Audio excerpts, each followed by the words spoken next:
स्वामी तिन्ही जगाच्या आई विना भिखारी इस मराठी कहावत की सच्चाई नागपुर में तब देखने को मिली जब नेदरलैंड्स के हिमस्टेड शहर के महापौर फाल्गुन बेनेडिक्ट 40 साल बाद अपनी जन्मदाता मां की तलाश में नागपुर पहुंचे। 10 फरवरी 1985 को जन्मे फाल्गुन को उनकी 21 साल की अविवाहित मां ने सामाजिक दबाव और कलंक के डर से मात्र 3 दिन की उम्र में मातृसेवा संघ को सौंप दिया था। बाद में फाल्गुन को एक दंपति ने दत्तक लिया और वे नीदरलैंड्स चले गए। फाल्गुन ने नीदरलैंड्स में शिक्षा, करियर और राजनीति में सफलता हासिल की और अंततः हेमस्टेड के महापौर बने। बावजूद इसके जन्मदाता मां की कमी और उनकी ममता की याद उनके मन में हमेशा बनी रही। इस भावुक तलाश के चलते वे नागपुर में मातृसेवा संघ की पूर्व अधीक्षक मंगला भूसारी से मिले, जिन्होंने 40 साल पहले उनका नाम फाल्गुन रखा था और ममता से पाला पोसा था। अब प्रशासनिक सहयोग के तहत जिले के बाल संरक्षण, महिला बाल कल्याण और स्वास्थ्य विभाग उनकी मां की तलाश में जुट गए। यह खोज केवल व्यक्तिगत नहीं बल्कि मातृत्व के प्रेम और उसकी ताकत का भावुक उदाहरण है। मॅडम, काय सांगाल, फाल्गुन तुमच्याजवळ किती दिवसात होता तेव्हा आला आणि तुम्ही कशा पद्धतीने त्याचं नामकरण वगैरे केलेलं? साधारणतः 1-2 दिवसाचा होता आमच्याकडे आला। म्हणजे आईने ज्या वेळेला सोडलं तो 1-2 दिवसाचा होता आणि माझ्या माहितीप्रमाणे आता पुष्कळ वर्ष झाले तर तो उदय फेब्रुवारी महिन्यात आणि फाल्गुन महिना सुरू असेल तर आम्ही त्याचं नाव फाल्गुन ठेवलं हो। आईच्या शोधात फाल्गुन आपल्या भेटीसाठी या ठिकाणी आलेला होता। आल्यानंतर काय नेमकं तुमचा संवाद झाला, काय भावना? त्यांनी आपल्या आईचं त्याचा जो डॉक्युमेंट ऑफ सरेंडर असल्यामुळे त्याच्या नॅचरल आईचा पत्ता त्याच्यात होता, पण त्याला आमच्यासोबतचे जे कार्यकर्ते होते त्यांनी सांगितलं की आपण शोधू आईला, पण ते जरा कठीण आहे कारण की त्याच्यामध्ये तालुका वगैरे काहीच नव्हतं आणि हेटी हे गाव नागपूरच्या आसपास पुष्कळ असल्यामुळे ते कठीण आहे।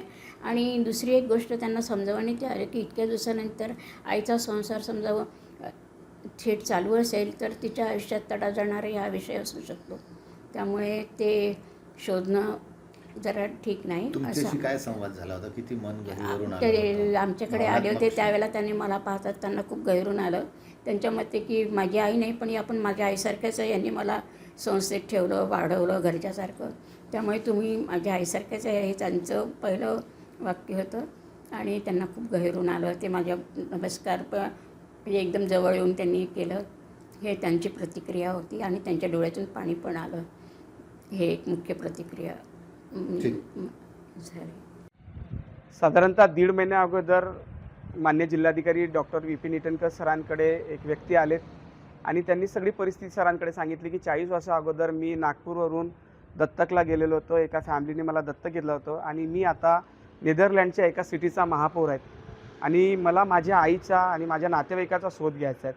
तर मान्य जिल्हाधिकारी डॉक्टर ईटनकर साहेबांनी मला बोलून घेतलं आणि या बाबतीत माहिती मला विचारली। त्यानुसार आम्ही सांगितलं की सर, महिला व बाल विकास मंत्रालय नई दिल्ली आणि महाराष्ट्र राज्य दत्तक प्राधिकरण यांच्याकडून आम्हाला माहिती प्राप्त झाली आहे की जे ॲक्ट नियमावलीनुसार या फाल्गुनच्या आईचा आणि नातेवाईकाचा शोध घ्यायचा आहे, त्यानुसार आम्ही हे शोध घेत आहोत। मान्य जिल्हाधिकारी साहेबांनी आम्हाला सांगितलं की तुम्ही पुढील आईचा शोध घ्या आणि जे नियमान होतं ते योग्य ती प्रक्रिया अवलंबा।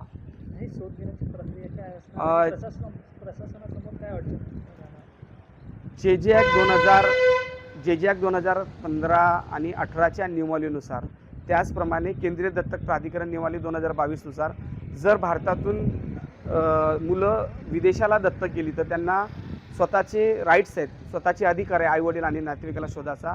त्यानुसार जिल्हा बाल संरक्षण कक्षाकडे रूट सर्चचं हे काम असतं।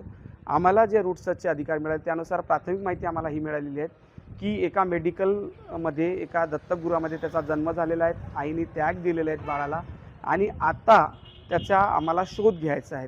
प्राथमिक दृष्टिकोन जो 3 दिवस तो इथे आमच्यासोबत होता तेव्हा ज्यांनी त्याला सांभाळलं अशा अधीक्षक आणि सोशल वर्कर मंगला भूसारी व सेलोकर सर यांची भेट झाली।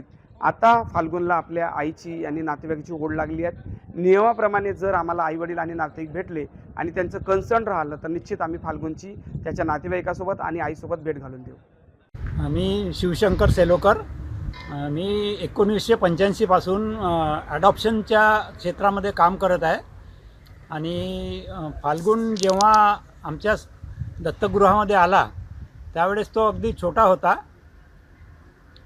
आणि त्याच्या आईने त्याला दत्तगृहामध्ये दिलं होतं। त्यावेळेस त्याचं संगोपन केलं आम्ही आणि त्यानंतर त्याचं हॉलंडमध्ये ॲडॉप्शन झालं. हॉलंडच्या एका दाम्पत्याने त्याला दत्तक घेतलं होतं. त्याआधी त्याची आम्ही सगळी काळजी घेतली, व्यवस्थित त्याचं संगोपन केलं आणि हॉलंडमध्ये दिल्याच्या नंतरही आमचा फॉलोअप होता त्याच्यासोबत. आणि आज फाल्गुन खूप मोठ्या पदावर आहे. त्याचं पण आम्हाला एक अभिमान वाटत आहे की आपल्या इथून गेलेला एक मुलगा हॉलंडमध्ये मेयर झालेला आहे. ही आपल्यासाठी, नागपूर वासियांसाठी आणि आम्ही दत्तक मध्ये काम केलेलं जितके बी सामाजिक कार्यकर्ते आहो त्या सगळ्यांसाठी आमच्यासाठी एक खूप मोठी अभिमानाची गोष्ट आहे. त्यावेळेस मी आणि मंगला भुसारी मॅडम आम्ही त्या दत्तगृहात कार्यरत होतो. समाज कार्यकर्ता म्हणून मी तिथे कार्य केलेलं आहे आणि आजही दत्तक च्या क्षेत्रामध्ये माझे कार्य सुरू आहे. आणि जे काही अशा प्रकारचे मुलं येतात त्यांच्यासाठी पण आम्ही त्यांना मदत करतो. त्याला फाल्गुनला इच्छा आहे की त्याचा जन्मदात्या आईला भेटायची त्याची इच्छा आहे, पण याची एक प्रक्रिया असते. त्याच्यासाठी मी प्रयत्न करत आहोत, कारण ती गोष्ट कुठेही लीक व्हायला नको. कॉन्फिडेन्शियल इन्क्वायरी करून जर त्याची आई मिळाली तर आम्ही प्रयत्नामध्ये आहोत. मुस्ताक पठाण सर आहेत, ते पण प्रयत्न करत आहेत आणि आम्ही सगळेजण, आमची एक टीम आहे. आपला फाल्गुनला त्याच्या आईची भेट शक्य तेवढा प्रयत्न आम्ही करत आहोत. पण हे सगळं एक गुप्त पद्धतीने होईल, कोणालाही कुठलीही माहिती आम्हाला देता येत नाही याच्याबद्दल. फक्त फाल्गुनच्या समाधानासाठी आम्ही हे करायच्या तयारीमध्ये आहोत. धन्यवाद.